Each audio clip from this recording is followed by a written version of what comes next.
comprends l'émotion de cette situation et que tu reviennes sur cette partie douloureuse de ta vie de couple.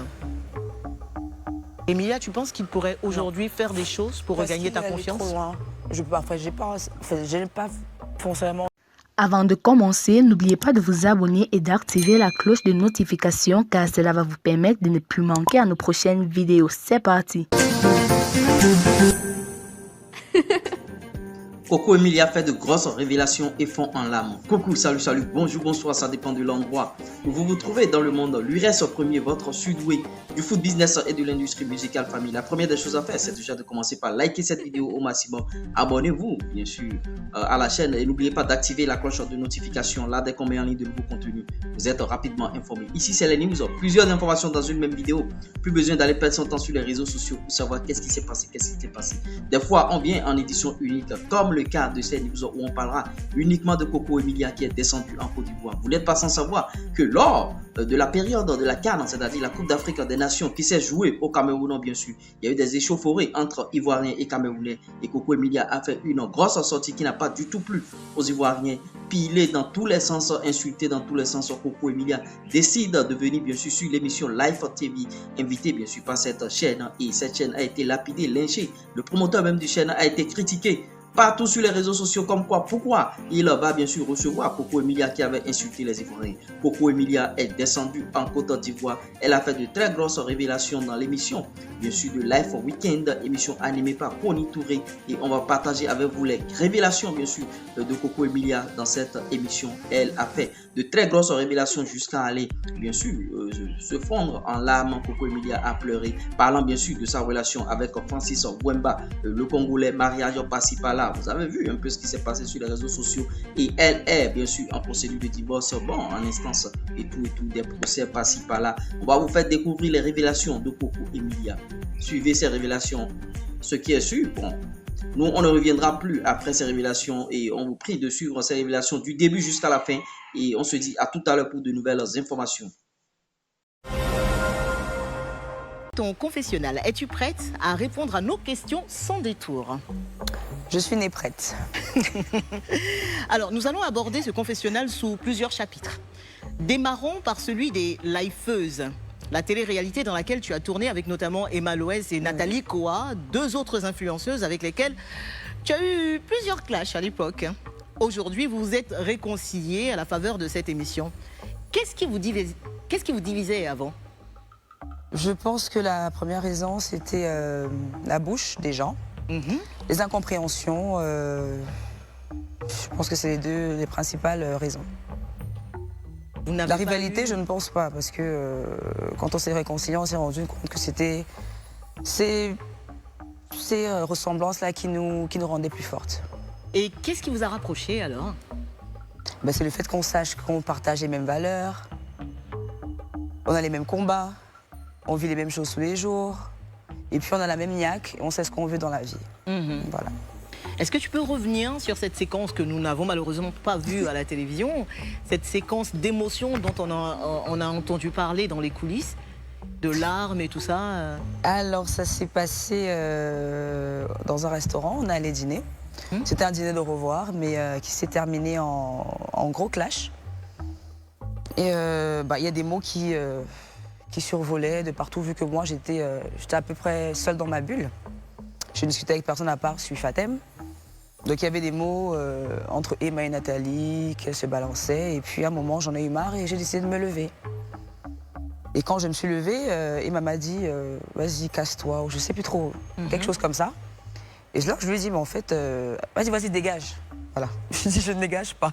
Ah oui, cette séquence-ci, voilà. On l'a vu. Parce qu'en fait, j'en avais marre et quand je me suis levée, parce que j'étais prête à faire n'importe quoi. Donc je me suis dit, il vaudrait mieux que j'aille me coucher que de mal réagir en fait. Donc son dégage m'a fait faire ce que je ne voulais pas faire. Donc je suis revenue vers elle et franchement, c'était pour qu'on se batte. Mais après, la sécurité est arrivée. Et ensuite, on nous a fait asseoir. On nous a demandé, mais en fait, quel est votre réel problème? Qu'est-ce qui ne va pas depuis le temps? Mais qu'est-ce qui se passe? Et quand on s'est assise, personne n'arrivait à répondre, simplement. Non, c'est parce que tel était venu me dire ci, c'est parce que tu avais écrit un truc et puis on était venu me dire ça. Il n'y avait pas de réel problème. Donc, on s'est dit, mais pourquoi on va perdre autant de temps alors que, sachant qu'en étant unis, et surtout qu'on partage les mêmes valeurs, on sait ce qu'on veut, on est un peu on a la même vision des choses, pourquoi ne pas se mettre ensemble et avancer en fait, parce que ça va nous donner une force en fait. Donc on a perdu trop de temps. Et c'est là où on a commencé à se raconter des histoires, notre intimité, de notre famille. Et après, ça a suivi les pleurs, les rires et tout. Et puis aujourd'hui, bon, c'est devenu une belle histoire. Donc, des ennemis sont devenus des sœurs. Dieu merci. Voilà. À la fin du programme, toutes les trois, vous vous êtes accaparé le projet de Suis Fatem. Parce qu'à la base, c'était le sien. Pourquoi? Qu'est-ce qui s'est passé? Parce qu'on a eu l'impression déjà qu'elle ne s'y retrouvait pas. Elle ne savait pas de quoi il s'agissait vraiment. Et puis, elle était la seule parmi nous qui n'était pas dans le domaine du cosmétique. Du coup, on ne savait pas trop ce qu'elle faisait là. Et puis, elle n'était pas très engagée. Et donc, vous vous êtes dit, moi, je ne crache pas sur l'argent. Et je pense que mes deux autres sœurs non plus ne crachent pas sur l'argent. Donc, on s'est dit, voilà une opportunité pour nous de se faire de l'argent et de la notoriété encore. Donc, vu que la petite, elle ne sait pas comment s'y prendre, et puis, elle ne veut pas écouter les conseils qu'elle est venue chercher auprès de nous, on lui prend le projet au lieu de jeter ça comme ça dans la boue. Simplement, hein, c'était pas contre elle, mais c'était pour nous.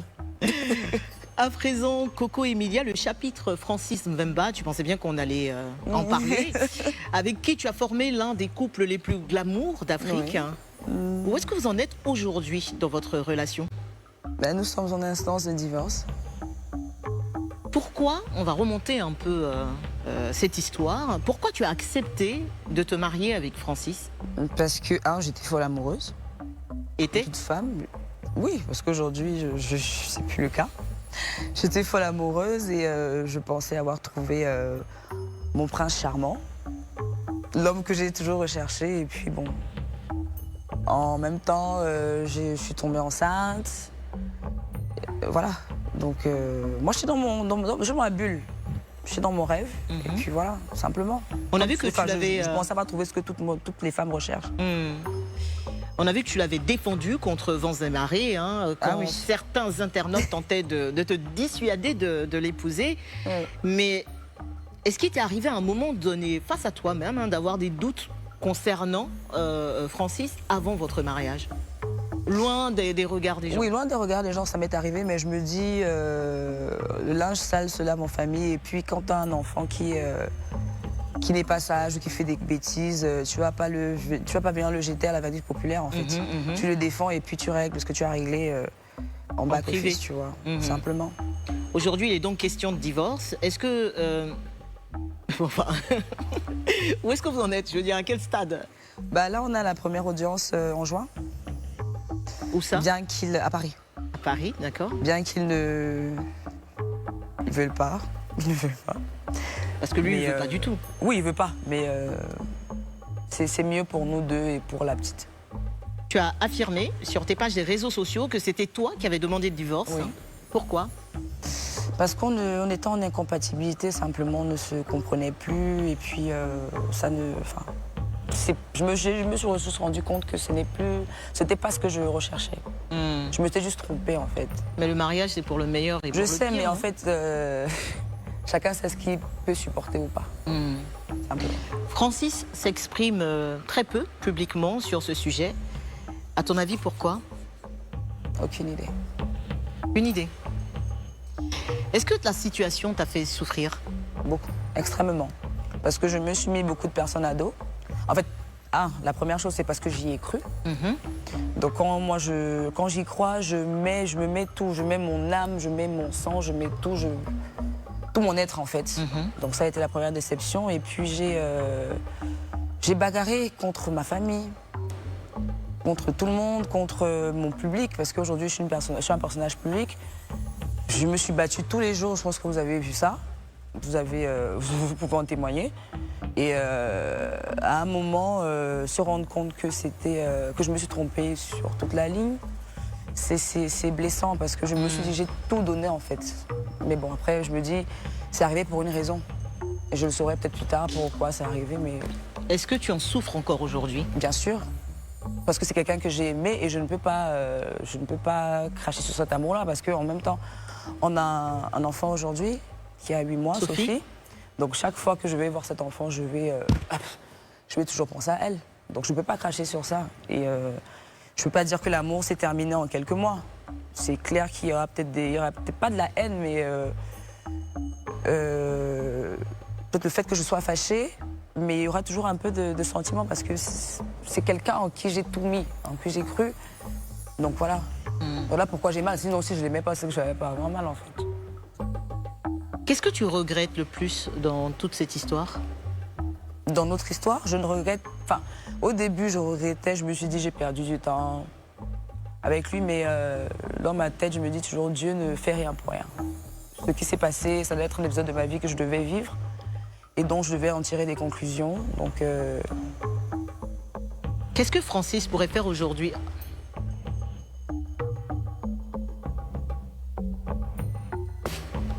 Qu'est-ce qu'il pourrait faire aujourd'hui pour regagner ta confiance et ton cœur?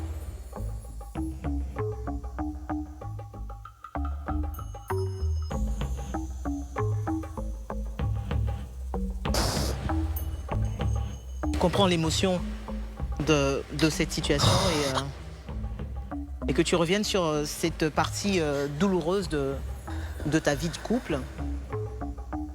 Emilia, tu penses qu'il pourrait aujourd'hui faire des choses pour regagner ta confiance? Trop loin. J'ai pas forcément envie d'expliquer tout ce qui s'est passé parce que je pense que tout le monde a vu un peu tout ce qui s'est passé. J'ai pas envie de revenir là-dessus. Mais je pense que pour moi, c'est allé trop loin. Pour ce que moi, je lui avais donné. Est-ce que tu es certaine aujourd'hui qu'il n'y a pas d'incompréhension, de quiproquo, de... Non. Avec le recul, est-ce que tu regrettes de lui avoir dit oui? Oui, j'ai regretté. Mais bon. À quel point tu penses que les réseaux sociaux ont contribué à détruire ton histoire avec Francis? Non, les réseaux sociaux, ça a peut-être contribué, mais les réseaux sociaux m'ont beaucoup aidé aussi à ouvrir les yeux sur beaucoup de choses. Tu as eu ces derniers jours une violente altercation verbale, justement sur les réseaux sociaux, par réseau interposé avec ta belle-sœur. Qu'est-ce qu'elle te reproche ou qu'est-ce que tu lui reproches? Déjà, c'est pas ma belle-sœur. C'est la sœur de son ami. Pas la sœur de Francis? Non, c'est pas sa sœur, c'est la sœur d'un de ses amis. Je sais pas ce qui les rapproche. Tantôt, elle dit que elle est la petite sœur de son ex. Tantôt, elle dit qu'elle est son amie depuis 15 ans. C'est un peu flou, tout ça. Mais je pense qu'elle doit avoir un problème particulier, peut-être par rapport à Francis. Moi, je me dis peut-être qu'elle est amoureuse de lui, j'en sais pas. Parce que j'ai pas compris sa haine, en fait. Parce qu'il y a des jours, elle fait des statuts. Ça faisait au moins 6-7 mois qu'elle faisait des statuts pour m'insulter, pour me rabaisser, pour m'humilier.